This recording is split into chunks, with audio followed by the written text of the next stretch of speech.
ಯುಗಾದಿ ಹಬ್ಬಕ್ಕೆ ರೆಡಿಮೇಡ್ ಹೋಳಿಗೆ ತರ್ತೀರಾ? ತರೋಕ್ಕಿಂತ ಮುಂಚೆ ಎಚ್ಚರ.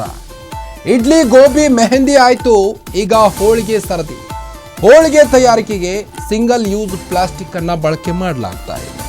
ಪ್ಲಾಸ್ಟಿಕ್ ಹಾಳೆಯಿಂದ ಹಾನಿಕಾರಕ ರಾಸಾಯನಿಕ ಅಂಶ ಪತ್ತೆಯಾಗ್ತಾ ಇದೆ.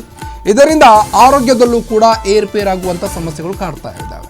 ಇನ್ನು ಕ್ಯಾನ್ಸರ್ನಂಥ ಮಾರಕ ರೋಗಗಳು ಕೂಡ ತುತ್ತಾಗುವಂಥ ಚಾನ್ಸಸ್ಗಳಿವೆ. ಯಾಕಂತಂದರೆ ಇದರಲ್ಲಿ ಪ್ಲಾಸ್ಟಿಕ್ ಬಳಕೆಯಿಂದ ಅದರಿಂದ ಹೊರಸೂಸುವಂಥ ರಾಸಾಯನಿಕ ಒಂದು ಪದಾರ್ಥದಿಂದ ಅಂಶ ಕೂಡ ಪತ್ತೆಯಾಗಿದ್ದು, ಹೀಗಾಗಿ ಇದರಿಂದ ಕ್ಯಾನ್ಸರ್ ಬರುವ ಚಾನ್ಸಸ್ ಕೂಡ ಇರುತ್ತೆ. ಹೀಗಾಗಿ ಜನ ಹೋಳಿಗೆಯನ್ನು ಬಾಯಿ ರುಚಿಗೋಸ್ಕರ ಹೋಳಿಗೆ ತಿನ್ನೋ ಮುಂಚೆ ಎಚ್ಚರ ಅಂತಲೇ ಹೇಳ್ಬೋದು.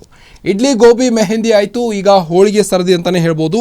ಹೋಳಿಗೆಯನ್ನು ತಯಾರಿಸಲು ಸಿಂಗಲ್ ಯೂಸ್ ಪ್ಲಾಸ್ಟಿಕ್ಕನ್ನು ಬಳಕೆ ಮಾಡ್ತಾರೆ. ನೀವು ನೋಡ್ಬೋದು ದೃಶ್ಯದಲ್ಲಿ ಯಾವ ರೀತಿಯ ಸಿಂಗಲ್ ಪ್ಲಾಸ್ಟಿಕ್ಕನ್ನು ಯೂಸ್ ಮಾಡಿಕೊಂಡು ಹೋಳಿಗೆಯನ್ನು ಲಟ್ಟಿಸಿ ಅದನ್ನು ಹೋಳಿಗೆಯನ್ನು ತಯಾರಿಸುವಂಥದ್ದನ್ನು, ಇದರಿಂದ ರಾಸಾಯನಿಕ ಅಂಶ ಇದು ಪ್ಲಾಸ್ಟಿಕ್ ಏನು ಮಾಡುತ್ತೆ, ಈ ಒಂದು ರಾಸಾಯನಿಕ ಅಂಶವನ್ನು ಹೊರಸೂಸುತ್ತೆ. ಈ ಹೊರಸೂಸೋದ್ರಿಂದ ನಮಗೆ ದೇಹದಲ್ಲಿ ಇದನ್ನು ತಿಂದು ದೇಹದಲ್ಲಿ ಸೇರಿಕೊಳ್ಳೋದ್ರಿಂದ ಕ್ಯಾನ್ಸರ್ ಉಂಟಾಗುವ ಚಾನ್ಸಸ್ ಕೂಡ ಇರುತ್ತೆ.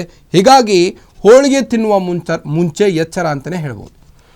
ಇನ್ನು ಯುಗಾದಿ ಹಬ್ಬ ಬರುತ್ತಿರುವುದರಿಂದ ಅಂಗಡಿಗಳಲ್ಲಿ ರೆಡಿಮೇಡ್ ಹೋಳಿಗೆಗಳ ಘಮ ಶುರುವಾಗಿದೆ. ಹೋಳಿಗೆಯನ್ನು ತಯಾರಿಸಲು ಸಿಂಗಲ್ ಯೂಸ್ ಪ್ಲಾಸ್ಟಿಕ್ ಬಳಕೆ ಮಾಡ್ತಾ ಇರುವುದು. ಇನ್ನು ಹೋಳಿಗೆಗೆ ಪ್ಲಾಸ್ಟಿಕ್ ಕವರ್ ಬಳಸಿದ್ರೆ ವಿಷಕಾರಿ ಅಂಶ ಹೋಳಿಗೆ ಸೇರುವ ಸಾಧ್ಯತೆ ಇದೆ.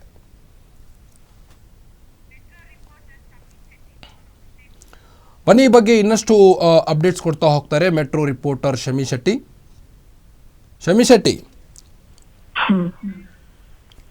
ಇಡ್ಲಿ ಆಯಿತು, ಟೀ ಕಪ್ ಆಯಿತು, ಮೆಹಂದಿ ಆಯಿತು, ಈಗ ಹೋಳಿಗೆ ಸರದಿ ಅಂತಲೇ ಹೇಳ್ಬೋದು. ಈಗಾಗಲೇ ಯುಗಾದಿ ಹಬ್ಬ ಬರ್ತಾ ಇದೆ. ಜನ ಅಂಗಡಿಗಳಲ್ಲಿ ರೆಡಿಮೇಡ್ ಹೋಳಿಗೆಗಳನ್ನು ತೆಗೆದುಕೊಳ್ಳಿಕ್ಕೆ ಮುಂದಾಗ್ತಾ ಇದ್ದಾರೆ. ಇಂಥ ಟೈಮಲ್ಲಿ ಹೋಳಿಗೆಗೆ ಪ್ಲಾಸ್ಟಿಕ್ ಬಳಸ್ತಾ ಇದ್ದಾರಂತೆ. ಏನಿದು ಅಂತ?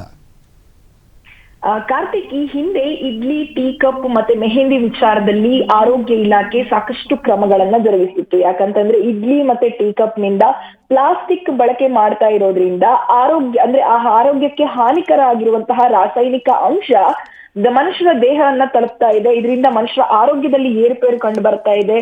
ಬೇರೆ ಬೇರೆ ಹಲವಾರು ಕಾಯಿಲೆಗಳಿಗೆ ಮನುಷ್ಯರು ತುತ್ತಾಗ್ಲಿಕ್ಕೆ ಈ ರೀತಿಯಾದಂತಹ ಪ್ಲಾಸ್ಟಿಕ್ ಅಂಶ ಸಮಸ್ಯೆ ಮಾಡುತ್ತೆ ಅನ್ನುವಂಥದ್ದು ಆರೋಗ್ಯ ಇಲಾಖೆ ಕಂಡುಕೊಂಡಿತ್ತು. ಈಗ ಯುಗಾದಿ ಹಬ್ಬ ಸಮೀಪ ಇರೋದ್ರಿಂದ ಮತ್ತೆ ಬೇರೆ ಬೇರೆ ಹೋಳಿಗೆ ತಯಾರಿಕೆ ಅಂಗಡಿಗಳಲ್ಲಿ ಪ್ರತಿನಿತ್ಯ ಹೋಳಿಗೆ ತಯಾರಿಕೆ ಮಾಡ್ತಾ ಇರೋದ್ರಿಂದ ಅಲ್ಲೂ ಕೂಡ ಬೆಂಗಳೂರು ಹಾಗೂ ಮೈಸೂರು ವಿಭಾಗದ ಒಂದಿಷ್ಟು ಹೋಳಿಗೆ ತಯಾರಿಕೆಗಳ ಅಂಗಡಿಗಳಲ್ಲಿ ಪ್ಲಾಸ್ಟಿಕ್ ಬಳಕೆಯನ್ನ ಮಾಡ್ತಾರೆ ಅನ್ನುವಂತಹ ಮಾಹಿತಿ ಆರೋಗ್ಯ ಇಲಾಖೆಗೆ ಸಿಕ್ಕಿರೋದ್ರಿಂದ ಇದರ ವಿಚಾರವಾಗಿ ಈಗಾಗಲೇ ಬೆಂಗಳೂರು ಹಾಗೂ ಮೈಸೂರಿನ ಅಂಗಡಿಗಳಲ್ಲಿ ತಪಾಸಣೆಯನ್ನ ನಡೆಸಲಾಗಿತ್ತು.